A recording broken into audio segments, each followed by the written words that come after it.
नमस्कार दोस्तों, जंग की 10 बड़ी खबरों में आपका स्वागत है। ईरान ने एक बार फिर से मिसाइल हमला कर दिया है और खबर ये आ रही है कि रशिया ने ईरान तक गोला बारूद पहुंचाया है, ड्रोन के कंपोनेंट्स पहुंचाए हुए हैं और कई सारा हथियारों का सामान ईरान तक रशिया की ओर से पहुंचाया गया है, जिसके बाद ईरान ने एक जहाज पर हमला कर दिया है और दूसरे जहाज को अपनी गिरफ्त में ले लिया है, सीज कर दिया है।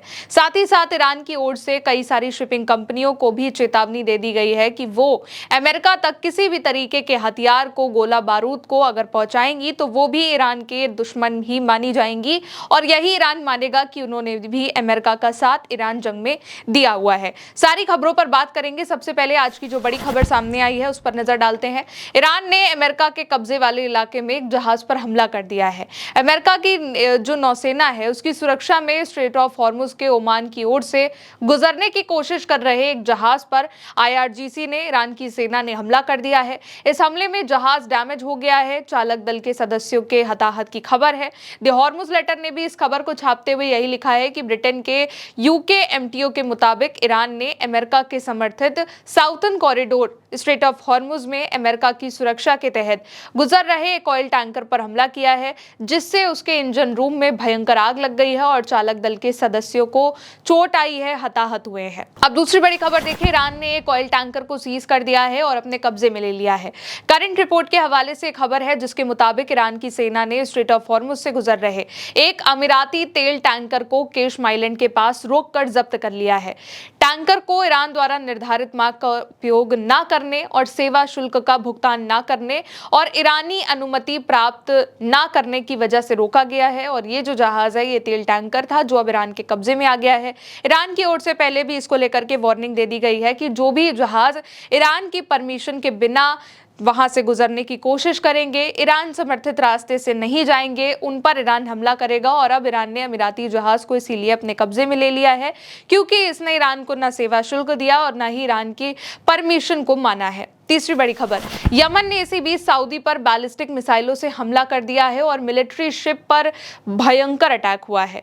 खबर है यमन के हूती विद्रोहियों का यह कहना है कि उन्होंने मोखा के पास बैलिस्टिक मिसाइलों से सऊदी अरेबिया के मिलिट्री लैंडिंग शिप पर, जहां पर उसके मिलिट्री शिप है, उनका जो लैंडिंग पॉइंट है उस पर और 4 एस्कॉर्ट नावों पर हमला कर दिया है, जिससे वो जहाज और कई नावें नष्ट हो गई हैं। ये बात यहां पर यमन के हूतियों द्वारा कही जा रही है। लगातार यमन के हूतियों के बीच में और सऊदी अरेबिया के बीच में जो झड़प है वो बढ़ती जा रही है और ये जो युद्ध है ये सऊदी अरेबिया का हूतियों के साथ बढ़ता हुआ दिखाई दे रहा है। इससे पहले भी हूतियों ने यमन की ओर से जो है बताया था कि उन्होंने सऊदी अरेबिया के कई अलग अलग ठिकानों पर हमला किया और अब उन्होंने ये कहा है कि उन्होंने एक मिलिट्री लैंडिंग शिप पर अटैक किया है। कई एस्कॉर्ट नावें भी इसमें ध्वस्त हो गई हैं, नष्ट हो गई हैं। अब अगली और एक बहुत जरूरी खबर, रशिया अमेरिका और इजराइल के हमलों से डैमेज हुए स्टॉक को फिर से बनाने में ईरान की मदद कर रहा है और कैस्पियन सागर के रास्ते ईरान को ड्रोन के पुर्जे, गोला बारूद और TNT भेज रहा है। ये खबर आई है।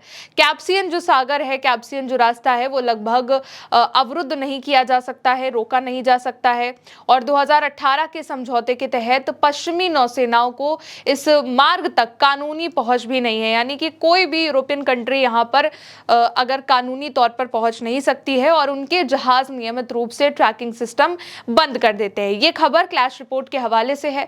इसको लेकर के रशिया की ओर से कोई ऑफिशियल स्टेटमेंट अब तक सामने नहीं आया है, लेकिन खबर जो यहां पर छापी गई है उसके मुताबिक ये कहा जा रहा है कि रशिया ईरान को ड्रोन के पुर्जे पहुंचा रहा है, गोला बारूद पहुंचा रहा है और हथियारों में इस्तेमाल होने वाले कई चीजों की सप्लाई कर रहा है ताकि ईरान अमेरिका और इजराइल के खिलाफ जो अपने हथियारों को बना रहा है, जो उसका पहला स्टॉक था युद्ध से पहले, उसको तेजी के साथ कंप्लीट कर सके। और इससे पहले भी कई बार ये खबर आ चुकी है कि रशिया ने और चाइना ने ईरान को हथियारों में मदद भेजी है, लेकिन इसको लेकर के खुलकर अब तक कोई बात सामने नहीं आई है।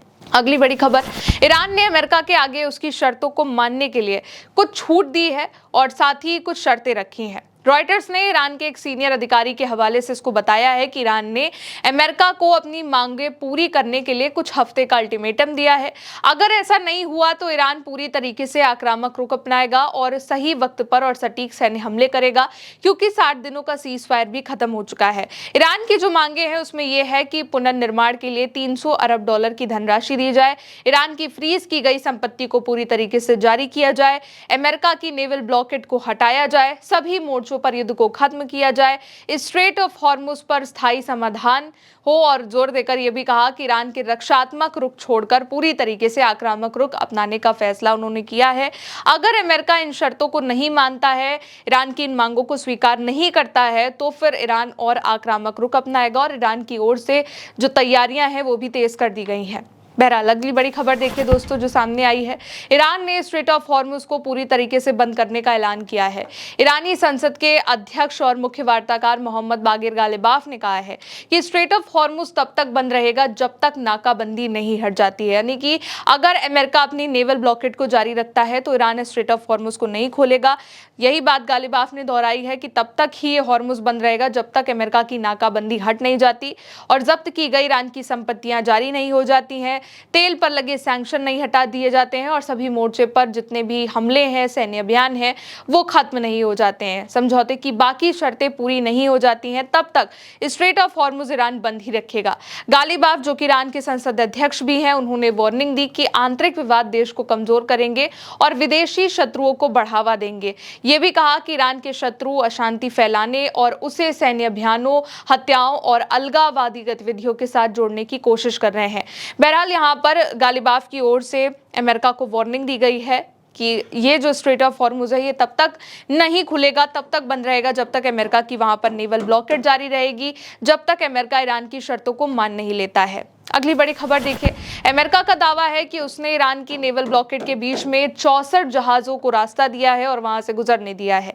अमेरिकी केंद्रीय कमांड, सेंट्रल कमांड यानी कि सेंटकॉम ने इस बात को कहा है कि सोमवार तक ईरान पर नए सिरे से लागू की गई अमेरिका की नेवल ब्लॉकेड के जो है प्रभावी होने के बाद, यानी कि लागू होने के बाद अमेरिका की सेना ने 64 कार्गो वेसल वाणिज्यिक जहाजों का रास्ता बदल दिया है और 3 को निष्क्रिय कर दिया है और 2 पर कब्जा कर लिया है। ये बात अमेरिका की ओर से कही जा रही है।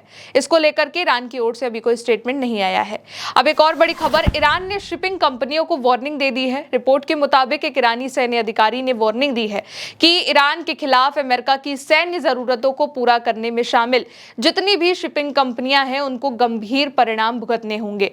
ईरानी समाचार आउटलेट ने अधिकारियों के हवाले से कहा कि ईरान अमेरिका के अभियानों का समर्थन करने वाले वाणिज्यिक और समुद्री नेटवर्क पर कड़ी नजर रख रहा है और कोई भी कंपनी, जहाज मालिक या सेवा प्रदाता को जानबूझकर ईरान के खिलाफ अमेरिकी सैन्य जरूरतों को पूरा करने में भूमिका निभाता है, उसे कानूनी, आर्थिक और जवाबी प्रतिबंधों का सामना करना पड़ेगा। ये भी कहा कि अमेरिका के सैनिकों द्वारा आवश्यक फ्यूल, गोला बारूद, उपकरण, भोजन और बाकी की जरूरत के सामान के परिवहन को ईरान महज एक वाणिज्यिक गतिविधि के तौर पर नहीं देखेगा, बल्कि इसे ईरान पर युद्ध में अमेरिका का समर्थन करने के तौर पर देखा जाएगा। यानी कि जो भी शिपिंग कंपनियां अमेरिका तक गोला बारूद, खाने पीने की चीजें, तमाम जो सुविधाएं मुहैया करा रही हैं, उनको ईरान ने वार्निंग दी है कि अगर वो इस तरीके से अमेरिका की मदद करेंगे तो इसको एक वाणिज्यिक व्यापार नहीं माना जाएगा, बल्कि ईरान इसको युद्ध में शामिल ही मानेगा। इसलिए इन शिपिंग कंपनियों को इसके गंभीर परिणाम भी भुगतने होंगे अगर ये अमेरिका की मदद जारी रखते हैं।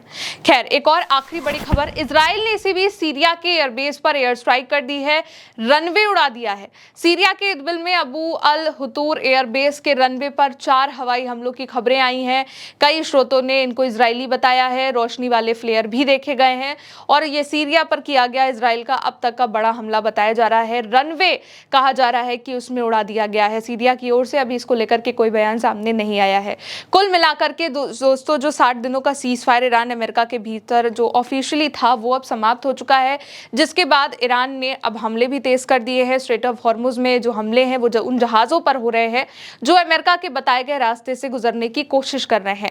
एक और बड़ी खबर जो अब आई है वो ये है कि रशिया ईरान तक ड्रोन के पार्ट्स पहुंचा रहा है, गोला बारूद पहुंचा रहा है और इसीलिए जो ईरान है वो बहुत तेजी के साथ अपने हथियारों का स्टॉक फिर से भर रहा है, फिर से अपने हथियारों को बनाने का काम कर रहा है।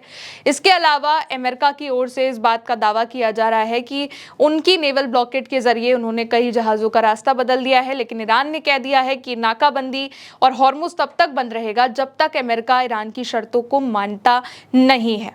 फिलहाल आगे के जो भी अपडेट होंगे आप तक पहुंचाते रहेंगे। देखते रहिए उल्टा चश्मा यूसी। मेरा नाम है गौरी वर्मा। नमस्ते।